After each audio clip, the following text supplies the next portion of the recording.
la senadora Paloma Valencia. Pues hay bastantes temas que conversar. Sin embargo, antes que todo, pues le vamos a dar la bienvenida. Gracias por atender al informativo digital Colmundo. Senadora, bienvenida a Colmundo Radio.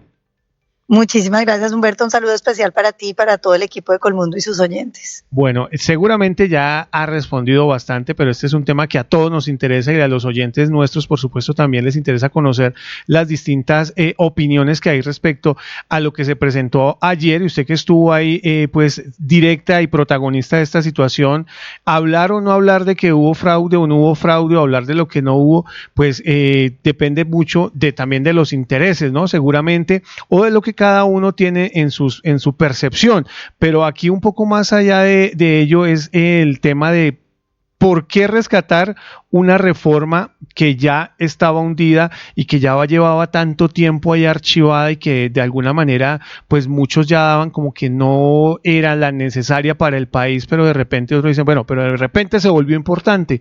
¿Qué hay ahí? ¿Qué le podemos decir a esta hora al oyente que tiene un pensamiento de esta línea? Bueno, lo primero es que yo les diría que ayer nos salvamos de un rompimiento institucional que hubiera sido sumamente grave, porque cuando uno piensa en la teoría del Estado y no piensa en el tema laboral en este momento, y ahorita hablamos de él, lo que es claro es que los poderes públicos están ahí para hacer contrapeso unos a otros. Es decir, el Estado, el presidente no es el dueño del Estado, ni lo que él quiera es lo que se hace. Los otros poderes públicos le van diciendo esto se puede, esto no, esto hasta aquí, de esto un poquito, de esto no tanto, porque así está diseñada la democracia, para que no haya poderes absolutos. Y le voy a poner un ejemplo para que usted me entienda lo que le quiero decir, Humberto, que yo creo que es muy claro. ¿Se acuerda cuando la Corte Constitucional dijo que no era constitucional la segunda reelección del presidente Uribe?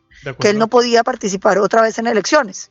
Y entonces, ¿qué hubiera pasado si el presidente Uribe, que no tenía el 30% como Petro, sino el 80% de aceptación, hubiera cogido y hubiera dicho, bueno, la Corte dice que yo no puedo, pero yo quiero una consulta popular para que decida la gente? Pues había pasado por el Congreso, donde tenía mayorías, y había barrido en las calles, y había barrido de una vez con el Estado de Derecho.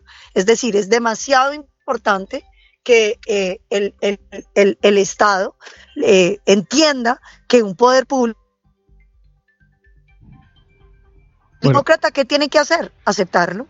Entonces usted dirá, cuando el Congreso le dice a Petro no, ¿qué tiene que hacer Petro? ¿Ponerse a llorar y no hacer nada? No, tiene que sentarse y concertar, porque para eso está diseñada la democracia. Usted se sienta, habla con los unos, habla con los otros y llega a acuerdos. Lo que pasa es que al presidente Petro odia los acuerdos, odia tener que no hacer algo que no sea exactamente lo que él quiera, y eso ha complicado mucho el escenario democrático del país. Entendido. Pero entonces, me queda aquí la pregunta, senadora, sobre el por qué revivir algo que ya, pues el mismo Senado, todos lo habían apoyado desde oposición, de esa reforma no funciona, no la necesitamos, la revisamos, algunos hablaron de encuestas, otros hablaron de unir fuerzas porque definitivamente esa reforma no era válida y se terminó archivando en esta comisión. ¿Por qué entonces darle vida a eso y no definitivamente, pues si no hay consulta, no hay consulta, y también a la reforma no darle alas para que le quede a algunos una sensación de se revivió con la intención de, más no porque sea importante? Si ya se había dicho esa reforma no es útil para el país.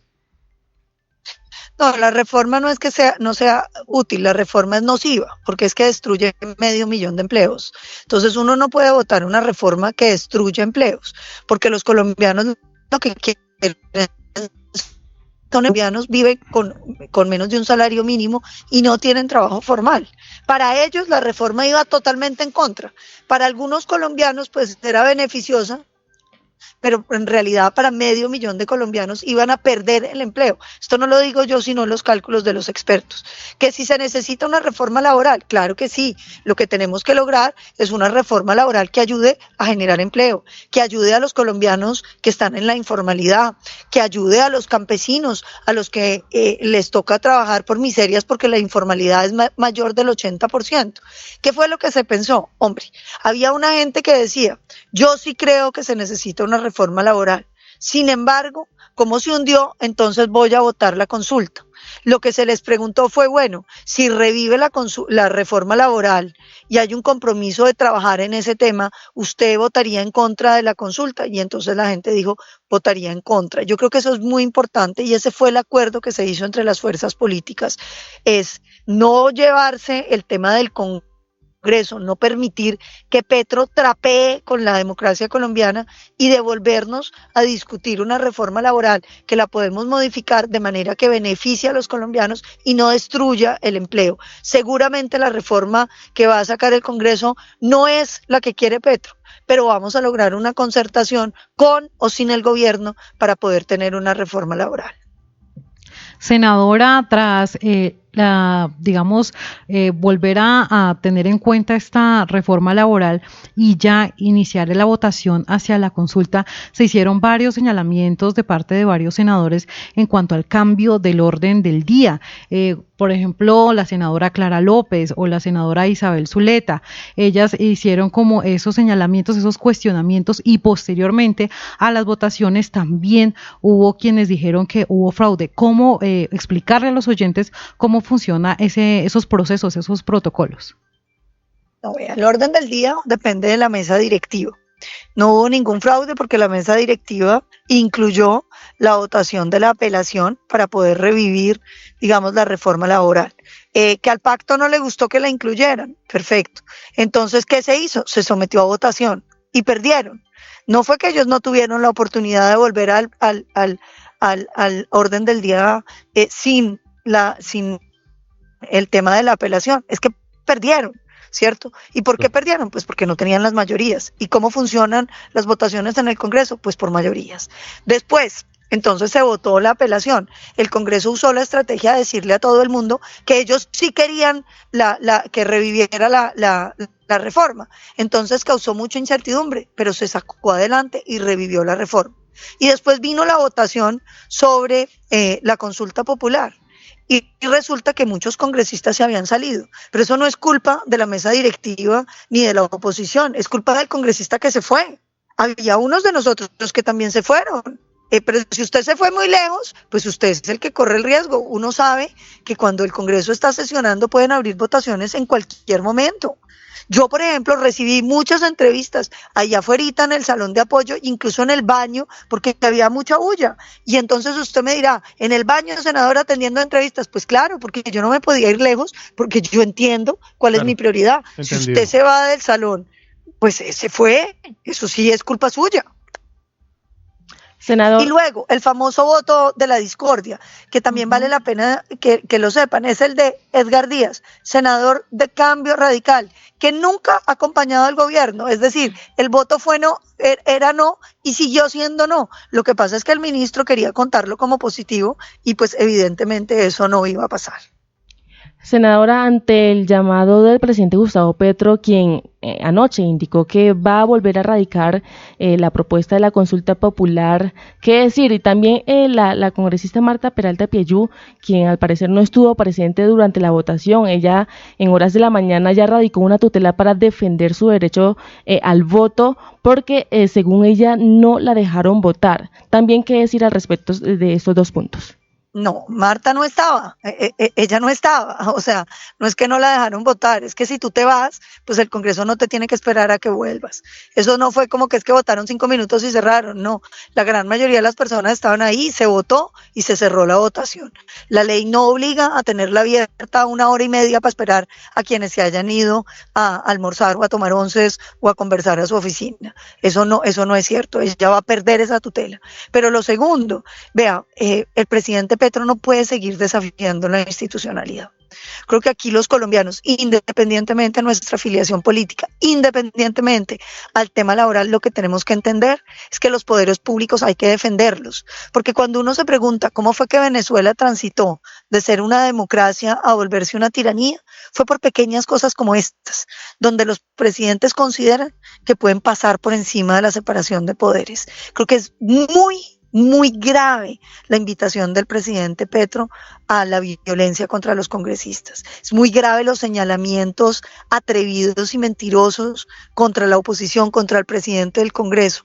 Creo que eso el país lo tiene que observar, porque aquí no estamos defendiendo uno u otra visión. Aquí lo que estamos defendiendo es la prevalencia de la democracia, en la que todos tenemos que estar comprometidos. Y yo vuelvo y repito, eso no significa que cuando usted tiene un Congreso adverso, entonces a usted le toque sentarse y cruzarse de brazos. Usted tiene que sentarse y convencerlos, y tiene que llevar a los sindicatos, y tiene que llevar a los pequeños empresarios, y tiene que llevar a FENALCO y a la ANDI, y conversar hasta lograr acuerdos, porque un buen acuerdo es muchísimo mejor que una mala violencia. Muy bien.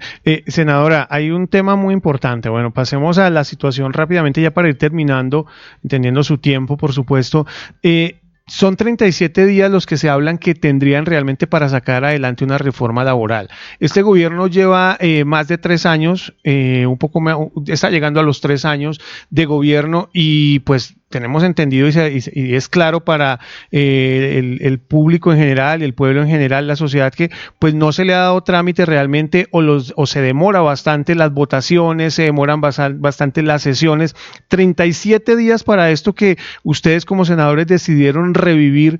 ¿Es realmente real, o simplemente, como muchos, y aquí apelamos porque en la política seguramente hay muchas cosas que son válidas, y aquí apelamos a que simplemente lo que se hizo fue ponerle una tranca a la reforma, y los 37 días definitivamente no van a dar para sacar adelante esta reforma laboral? No va a ser la reforma laboral del gobierno, evidentemente, porque esa no tiene acuerdos, pero hay algunos puntos donde hay muchos acuerdos. Le pongo un ejemplo. El tema de la seguridad social para las plataformas. Todos estamos de acuerdo. Ese punto estoy segura que va a salir. Hay una discusión en torno a las horas extras, no porque no se reconozcan, sino porque piense que hoy tenemos una cantidad de hospitales afectados. Entonces hay algunos que están hablando de horas extras, excluyendo ciertos sectores como el de la salud, que podrían verse profundamente afectados en medio de una crisis sin precedentes de la salud. Pero yo creo que sí va a haber un acuerdo, y yo sí creo que va a salir algo. Es mi impresión y mi confianza.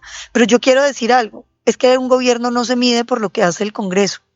El gobierno se mide por lo que hace el gobierno, ¿sí? Usted no puede decir que es que a Petro no lo dejan gobernar porque el Congreso no le saca las leyes. No, el Congreso es el que saca las leyes, el gobierno gobierna. Hay que preguntarle a Petro cómo está el sistema de salud, cómo está la seguridad, cómo están las vías, cómo están las concesiones, cuántas obras de infraestructura le está dejando a este país, cuántos colegios, porque él tiene la billetera.